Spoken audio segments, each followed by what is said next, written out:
Okay, it's 1 o'clock. Welcome to another episode of our HDF clinic. And as always, it's about your questions. If there aren't any initially, I have some prepared material. And last time I checked the Google document, I didn't see any questions. So, but here's a chance. If there's someone in the audience who has a question, speak up now, or during the meeting, raise your hand, and then we'll get to you. Any questions? Just checking. No? Okay. Then I will start with our usual segments that might generate some discussion. First, a few announcements. Number one, that's also posted in the forum, and if you check on the notes, these are all hyperlinked, so easy for you to retrace. We just announced a call for papers for the 2021 HDF users group meeting. And the format is you can either submit a paper and give a presentation, or just propose to give a presentation. And the deadline for abstracts is June 1st of this year. And then the event itself takes place between October the 12th and the 15th. Yeah, there are it's going to be online, not in person. But yeah, please follow this link for any additional information. Number two, that was also a post on the forum. Somebody noticed that the old link, or the existing link to the HDF4 source code and repository seem to have broken. But good news, like HDF5, HDF4 is on GitHub now, and I put the link in here. So there shouldn't be any issues for folks using HDF4. Just go to GitHub, and it should be no change from the sort of the Bitbucket setup and so forth. Just now, there are some additional benefits in GitHub with the built-in issue tracker and then wiki and whatnot. Finally, don't forget to register. We have a webinar coming up this Friday at 11 a.m. Central Time. And again, the link is in here. Register if you want to learn about Hermes, which is a distributed buffering system for multi-tiered storage environments. Okay, those were the announcements out of the way. Then we have some forum questions that I want to quickly go over. But again, if there's someone out there who has a question, who has a problem, speak up now, or we'll get to it later in this meeting or the next meeting. Anybody? No? Okay, doesn't seem to be the case. Here's one question that was asked on the forum. Someone asked how to convert XML to HDF5, and this is a question that comes up occasionally, and also the other direction from HDF5 to XML. So to convert from XML to HDF5, the first thing I would say is, unfortunately, there is no kind of what I would call a canonical conversion path, even if you have what people call an XML schema. So an XML schema is basically it's a schema that prescribes which elements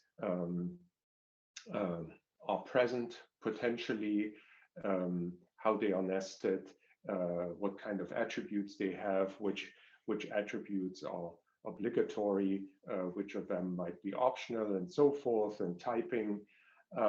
But even if you have an XML schema, unfortunately, there is no one-to-one mapping, in the sense that there are different ways how you can map collections of elements of XML elements, that is, to HDF5 groups and data sets and so forth, which sort of makes this task, it's kind of limited what you can do in terms of automation. And so I can give some general advice on that, but it's really, unfortunately, the user who asked that question didn't provide a snippet of XML or an example what kind of conversion he or she had in mind. And if they follow up on that, then I'm sure I'd be happy to pursue that a little further, but without any additional information, it's really difficult to give any recommendations. There are a few general things that I can point out. On the one hand, you could argue, well, XML is simpler than HDF5 because elements are strictly nested, in the sense that, well, yeah, if you look at a textual representation of an XML document, you see there are these tags and the opening and closing, they are balanced, and they are strictly nested in the sense that a given XML element cannot appear in multiple places simultaneously, unlike in HDF5, where you can have an object, and we talked about that a little bit at length last time. You can have an object, it can be linked to multiple groups and so forth. So this concept of nesting is not that meaningful in HDF5. Now, but in another sense, XML can be trickier than HDF5 in the sense that you can have repeated occurrences of the same element in an XML document. And then the question would be, well, how do you map something like that onto HDF objects, and what kind of HDF objects? And add to that, as we all know, XML elements can then be decorated with attributes, and these attributes can be optional or obligatory. Again, if you have an XML schema, that's typically prescribed by the XML schema. But that can then be trickier. There are sort of, we call it the Mickey Mouse approach. The Mickey Mouse approach is, if you have an XML element, for example, call it point, that's a pretty common example, an XML element called point, and it occurs multiple times, and then either you have other elements nested inside of that point element, or it's a point element that, let's assume it represents a point in 3D space. It has three attributes, X, Y, Z, Cartesian coordinates, let's say. One way to represent that would be obviously to create an HDF5 data set, and then using a compound type, or have three separate data sets, one for each coordinate axis. And but that already goes to show that, yeah, there is really no canonical way of how you would do it. And another way, let's assume it's not as dense an entity as sort of points in 3 space. Let's say you have XML elements that are repeated, but they don't represent such dense structures that can be easily mapped into dataset elements. You can then do improvise things like, since we cannot have multiple objects linked under the same name in a given HDF5 group, so we cannot, if that element is called foo, you cannot have a link foo and another link foo and another link foo in the same group. They all must have different link names. But then you can do what I earlier called the Mickey Mouse trick, which would be called, yeah, foo0, foo1, foo2, something like that. But then again, it just shows there is no canonical way of mapping XML to HDF5. So additional information will guide that process and must guide this process. As a general rule, of course, before you start writing a lot of code, it makes sense to prototype this in a scripting language, and most scripting language have both a modules, a powerful capability that lets you parse XML, but then also support for reading and writing HDF5 files. And then once you've sort of examined how you want to organize that mapping a little bit, then you can settle on something. And if your performance is satisfactory at this point, well, there you go, you have a solution. But then if the performance is not quite the way you imagined it, well, the first thing to know with parsing XML documents is there are kind of two styles of parsers. One style where you basically read in the entire XML document and then create the so-called DOM, the document object model, the full representation of that tree. With very large XML documents, that's typically slow and not a good idea, even if you have pretty beefy hardware. There are more event-driven parsers where you don't depend on reading in the entire tree. You basically have callbacks or event handlers that every time you read an element, you handle that event, and they are much more efficient in terms of memory footprint and for large documents overall speed. But even with that distinction, if you think you need to go to a rather low level of doing that conversion, I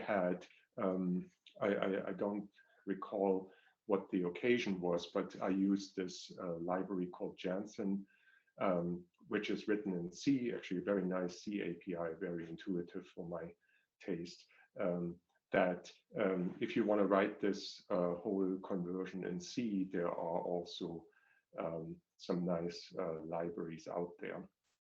And finally, I would point out, maybe you can get away with a lot less, in the sense that, of course, in the world of XML, there is a very powerful language to describe transformations between XML documents, and also known as the XSL language. And then these transformations are also known as XSLT. And so before you go down that path of writing your own conversion using different parsers and modules, maybe you can get away with just writing a transformation that, for example, exports a text format. So among the targets of an XSLT, there's also text. And so maybe you can get away with just writing such an XSL transformation, and then go the last mile with, let's say you create something like CSV, just use standard tools to import CSV into HDF5. And you can use other tools like pandas or yeah, again, going back to the scripting languages, anything can do CSV pretty much. And so that's all I can say for converting XML to HDF5. Any questions, and beyond that, any questions specifically about XML, but also in general? No? Okay, then I'll just move on. Another question we saw in the forum was about HDF5 and .NET, specifically this thing called HDF5.net, spelled HDF5.net library. Unfortunately, I have to say that this specific library has been out of maintenance for many years. And yeah, it's just with these things, search engines nowadays, they pick all kinds of things. And when you do a search for HDF5 and .NET, for better or worse, this is one of the maybe first things that comes up, and then leads people astray. And there's very little other than search engine optimization, perhaps, that we can do to change that perception. But there are alternatives nowadays. One is called HDF.PInvoke, and the other is called HDF.PInvoke 110. Now, so much for being misleading. The difference between the two is that HDF.PInvoke is Windows only, so it was originally developed to target the .NET framework as it existed on the Windows platform. But then as Microsoft actually expanded, and today with what's called .NET Standard, or I forgot the current version, I believe is .NET 5 or even .NET 6, it is cross-platform. It is available on Linux, it is available under macOS and so forth. And however, the infrastructure that we put in place in HDF.PInvoke that dealt with dynamically loading the unmanaged DLL, the shared library for HDF5, that infrastructure was actually only suitable for Windows. And the community actually created this HDF.PInvoke 110 that overcomes this limitation and is really available for .NET Standard. And what I can say is, yeah, they're both based on HDF5 110, I believe 110.6 or 110.7 at the moment. So they, in the end, call the same unmanaged library, the difference being that HDF.PInvoke 110 really can be used cross-platform, whereas HDF.PInvoke can be used on Windows only. This is maybe also a good opportunity to point out that many of these, call them language bindings or wrappers and so forth, depend on expertise that's out there in the community, expertise that we don't have. For example, yeah, we are neither C# nor .NET experts, and of course, this PInvoke interface, which is sort of an interface in .NET that deals with the interaction between .NET and unmanaged code at a very low level for, I think, advanced .NET programmers. That's sort of like the JNI in Java or something like that. So it's a very low level detail. Unfortunately, that's about the level of abstraction that we can handle, because that's where we come in. And we really count on and rely on knowledgeable community members for advice and contributions in those areas. And of course, they are all volunteers.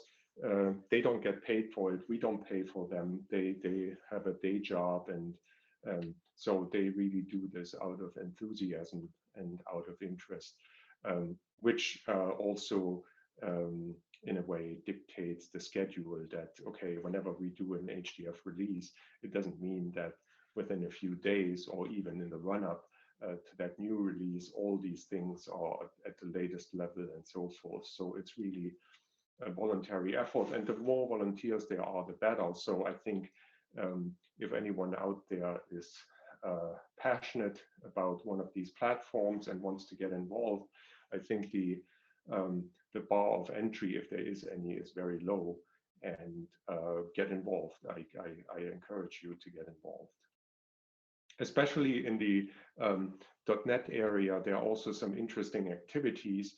For example, a gentleman here created a project called HDF5.net, which is really written in pure .NET. It's just, he studied the HDF5 file format specification carefully and implemented the underlying parsing and decoding of the binary files in pure .NET, so there is no dependence on the HDF5 library. There are some limitations, of course, and that's, of course, one of the main challenges for people who go out and write these decoders, or in some cases encoders for the HDF5 file format. It sometimes appears, and it is really a bit of a distortion, to believe that the HDF5 library is mostly about sort of having to do with these bit manipulations, with these byte and bit level manipulations of the file format. And that impression is unfortunately completely false, because if you want to, you can measure it different ways, but if you think about what percentage of the code of the HDF5 library really deals with these low-level formatting issue, I think it's in the single percent, if not less than single percent range. So most of the code in the HDF5 library has nothing to do with the file format whatsoever. And it deals with implementing features, implementing hyperslab selections, virtual data sets, and so forth, things that are at a relatively abstract level that have nothing to do with the file format. And long story short, implementing a parser or decoder of the native file format is just the first step. It doesn't mean it's still a lot of work to then implement certain features that the HDF5 library implements, but it's a good first step, and in some cases sufficient. Okay, so much on .NET. Maybe there is another question out there. I'm just going to pause here, ask, does anybody have a question about .NET or about anything else? No? Okay. Moving on. There was a question someone asked about writing to a one-dimensional data set in HDF5, and I believe the gentleman picked up an example that I think doesn't meet our quality standards and our expectations, and inadvertently misled to a degree this user, because he thought that he is doing parallel I/O with MPI. Basically, we have a distributed one-dimensional array, and he would like to write that to a one-dimensional data set in HDF5, and he wants to do potentially collective writes using MPI. And he got the impression, only because this rather silly example that we have online there is written in a way that that each process writes exactly one chunk, that of course creates an interesting constraint where you create the impression, the false impression, I might say, that parallel I/O to a chunk data set works only if each process writes exactly one chunk or multiple chunks. And that is false. And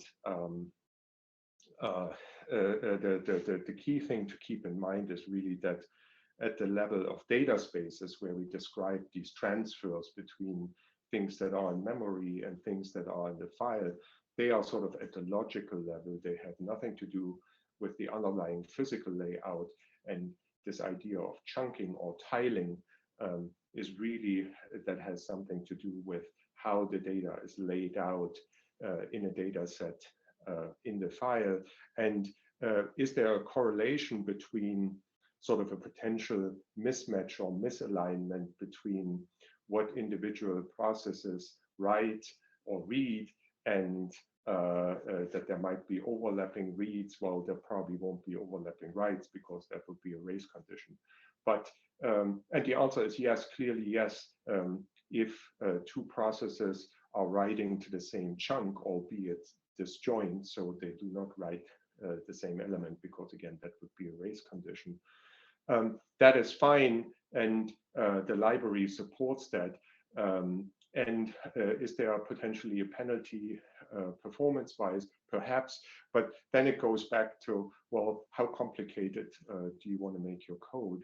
And if you can sacrifice a few percentages of performance, subject to experimentation, of course, then you should definitely not complicate your code. And this example that this person unfortunately picked up, there is a, I looked at the code, their ranks are sort of, first of all, it runs only with a given number of ranks, I believe 4.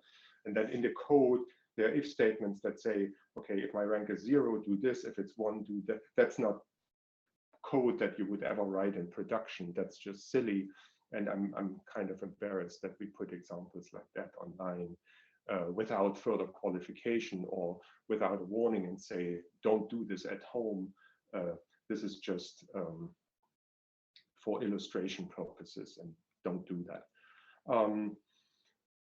Yeah, so that's pretty much all I have to say to that. And the discussion is ongoing. I asked the gentleman to first maybe describe the problem, and then if he gets back, I will just write an example that does what I hope what I imagine he wants to do, and then that still is not going to erase that example. But I'm always sorry when I see that we, through somewhat, I mean, they are well intended, these examples, but if they don't meet a certain quality, then they are misleading, and then we shouldn't be surprised when people ask questions. And a well-intended, a well-meant example creates more questions than answers. Okay, I have a little tip and trick prepared, but I'm going to pause here and ask if there are any questions related to what I said, or any questions in general. No? Okay. I will just continue. So one question that we get asked with some frequency has to do with the size of HDF5 attributes. So just a quick recap. HDF5 attributes are these things. They, for all practical intents and purposes, look and feel like data sets. They can be multidimensional. Any HDF5 data type is fair game. That you can use to decorate other objects in an HDF5 file, be it other groups, be it other data sets or data types that you store in the HDF5 file. And initially, in early versions of the library, there was or the file format more specifically, there was a limitation that these attributes could only be about 60 kilobytes, a little less, because there's type and space information and so forth that taken together cannot be greater than 64 kilobytes. And there was a change made to the file format and that change was released with the HDF5 library version 1.8, and that limitation was removed. So if you are using a version of the HDF5 library 1.8 and higher, and you tell the library that you want to use a file format version that is at least 1.8 or later, then that's all you have to do. And to show that, I put a little bit of Python code here, where I basically create a file called my.h5, and I tell h5py that I would like to use the latest version, so which is typically in this case 110 or 112. I don't know which version of h5py I'm using here. And then I'm writing, I'm putting on the root group an attribute, in the first case 1024 floating point numbers, 64-bit floating point numbers, so just random. There are 8 bytes each, so that's 8K attributes, and that would have been perfectly fine with the older versions of the file format. But then I'm taking this to the next level here, so I'm creating 1 million double position floating point numbers. So this attribute would be of a size of 8 megabytes, 8 bytes for each floating point number. 1 million of them makes 8 megabytes. And that script works just fine. If you look at this in h5dump, you see here a superblock version. This is a very new version of the file format. And then you have these 2 attributes here, and they have the right size and name. And obviously, I didn't print the value. And this libvirt latest keyword argument is critical, because if you don't do that, the h5py will give you an error message, and the important part is pretty much this bit here, where it says the object header message is too large. And so if that's the case, go back and check that you have have that keyword argument. What I can say also is other variants of this libver keyword argument work. For example, if you say that you want the minimum version to be 1.8, H5Pi uses the notation 108, but it refers to 1.8 because there's 110, and that would be 110. So I think these guys just wanted to be a little more consistent, and those also work. So long story short, use a reasonable new 1.8 and later version of the file format, and to create large objects shouldn't be a problem. And I believe time is up. Thanks for coming. Come again next week. Ask questions. It's difficult to believe that there aren't, or there are so few questions, and it's not because we are very clear. I don't know why that is. Anyway, thanks for coming, and see you next week. Bye.